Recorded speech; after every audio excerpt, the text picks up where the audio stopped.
Hi everybody, and welcome back to my YouTube channel, or Rumble, whichever one you are watching this on. Well, it is on YouTube anyways. Well, I cannot believe I'm about to say this. It turns out, I was wrong. One of my videos about the shooting, about the Florida shooting, I talked about some of the things that people were saying in the comments. That some of the people were saying that the shooter was a Trump supporter, was a MAGA shooter, was something like that along those lines. I initially thought those were trolls, but apparently that is an actual narrative that is being pushed. I'm seeing YouTube videos about that, and apparently it's a rumor that's being spread on social media. Upon doing some checking, there is no definitive evidence. There's claims, and there's supposedly photos of him wearing MAGA hats, but in this day and age, photos can be photoshopped, doctored up. So again, no definitive evidence. And why is this being politicized? What would it matter if the guy was a Trump supporter? What would that matter? Are you trying to suggest that it says something about Trump if it does? Is this actually an attempt to make this Trump's fault? To make this MAGA's fault?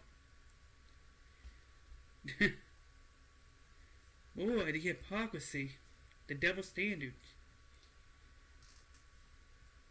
I talked about in previous videos how the left seems to celebrate violence.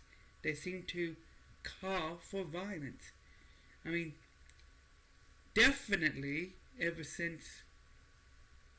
Well, I guess you can go back to the riots of 2020 following the death of George Floyd. Don't have time to give into my theory about that.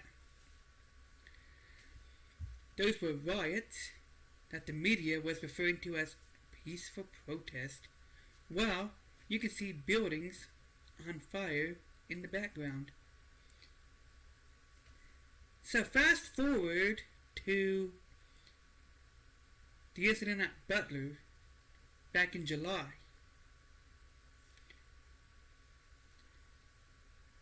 When that attempt on Trump's life failed, there was a lot of people posting videos on TikTok, and I don't know about probably other social media, but definitely posting videos on TikToks and making posts on social medias expressing disappointment that Trump survived that shooting.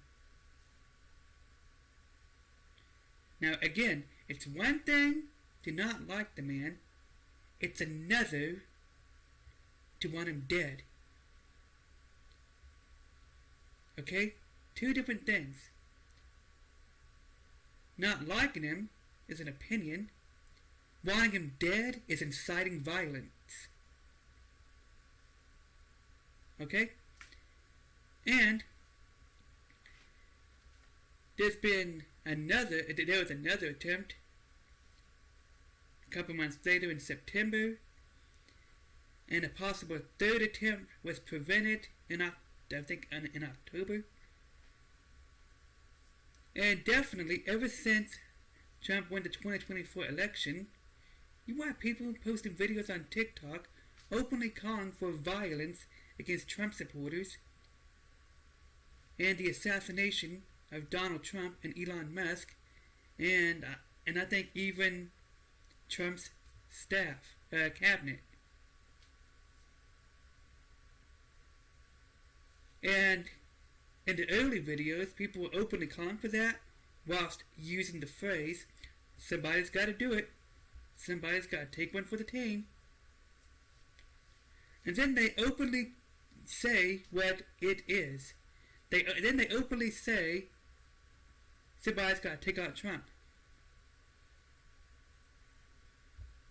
And then, more recently, it seems like they're trying to be more vague about it.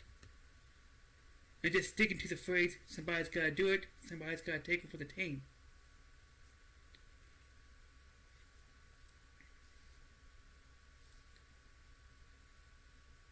So who's the violent ones?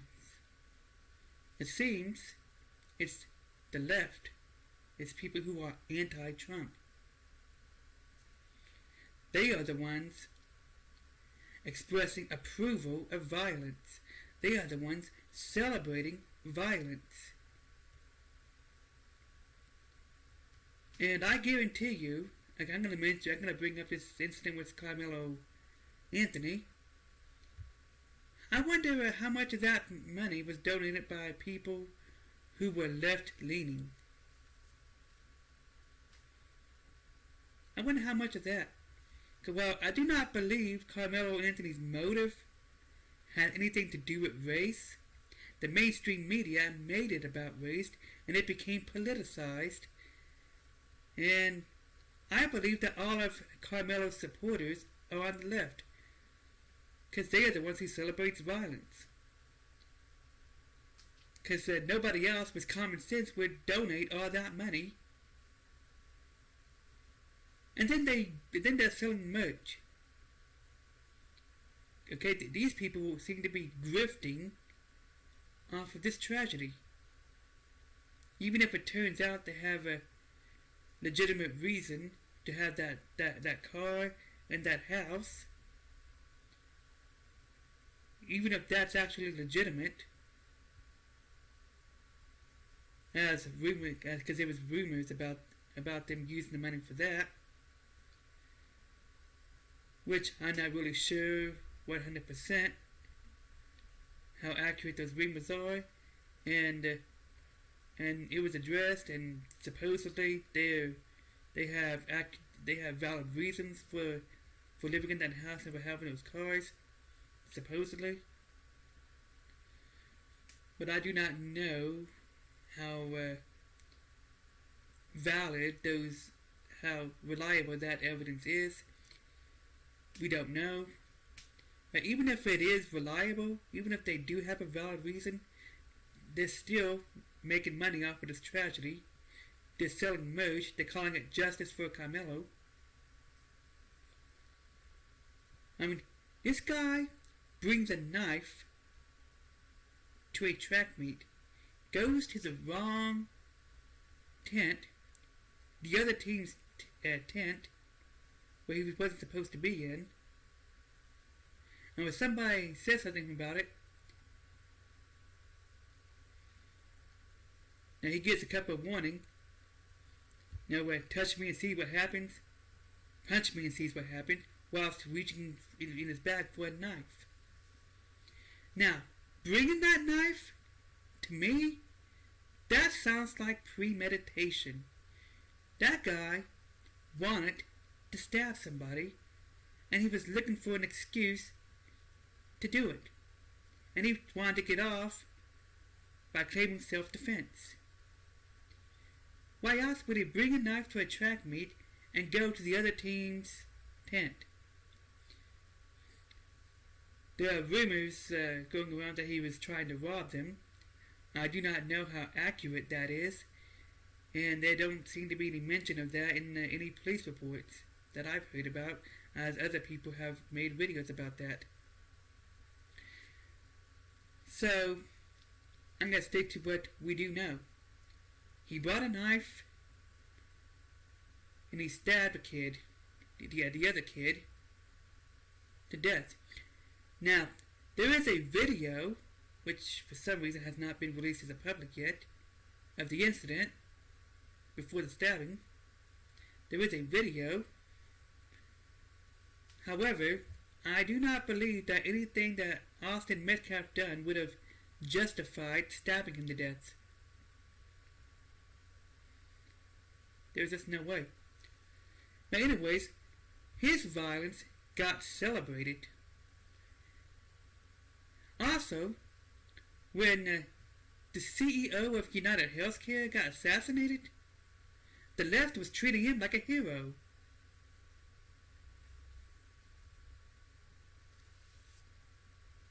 It was celebrated.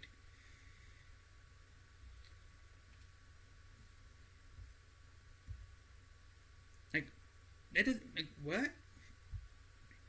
And then they try to, and now they're trying to pin this on Trump by claiming that the Florida shooter was a Trump supporter. They're trying to make this Trump's fault.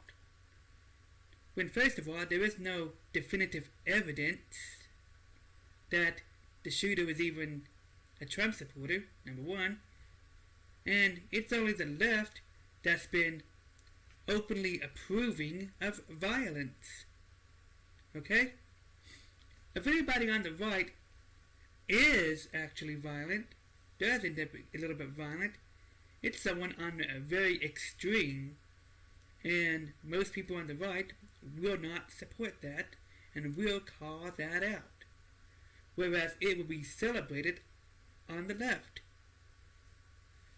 So again, there's no proof that the shooter is a pro-Trump. It was a Trump supporter. His political affiliations is unknown, and they are irrelevant in this situation. It does not matter. Okay? But as I mentioned, it is the left that has been approving of violence, calling for violence against Trump supporters, calling for the assassination of Trump and Musk, vandalizing Tesla property, lighting Cybertrucks on fire, and they want to act like that it's only the right that does that. They want to act like that the left doesn't do anything like that. Who are they trying to fool? And how is anybody falling for it? Also, back to Carmelo Anthony. His defense, I don't know if that guy's his lawyer or not, but his defense team, somebody on Carmelo Anthony's defense, is basically trying to make the argument that sounds like, if I'm going to paraphrase what he's trying to say, the rain made him do it. He's trying to make the argument that the rain made Carmelo Anthony do that. That the schools should have canceled the track meeting because of the rain. And if there weren't no rain, the stabbing would have never happened. Wrong. Carmelo Anthony bought a knife. I doubt he knew what the forecast was going to be. But even if he did, that had nothing to do with the weather. It was his bringing the knife in the first place speaks of premeditation. He wanted to stab somebody. And it was going to happen no matter what the weather was. And no matter where it was going to happen somewhere. He wanted to stab somebody. He was seeking an excuse to do it. And then he gets celebrated and treated like a victim for it, claiming self-defense. When there was no eyewitness accounts that back it up, and I seriously doubt that this video will back that up either. Because otherwise, why hasn't it been released yet? But nonetheless, it would not justify stabbing Austin Metcalf to death. So it is insane to basically blame the weather for it, which sounds like a new version of the devil made me do it, except the rain made me do it. That is a dumb argument. Okay? A very dumb argument. Also, when this guy used a knife, You didn't see nobody calling for a knife ban, like knife control laws or anything like that. I mean, just saying. Because, as I mentioned in the previous video, if somebody wants to do it, if somebody wants to be violent or kill somebody or do a shooting or something, they're going to find some way to do it. If they have to get a gun illegally off the black market, if they have to steal one somewhere, they're going to find a way to do it. Well, it's getting late. And that's it for this video. Bye.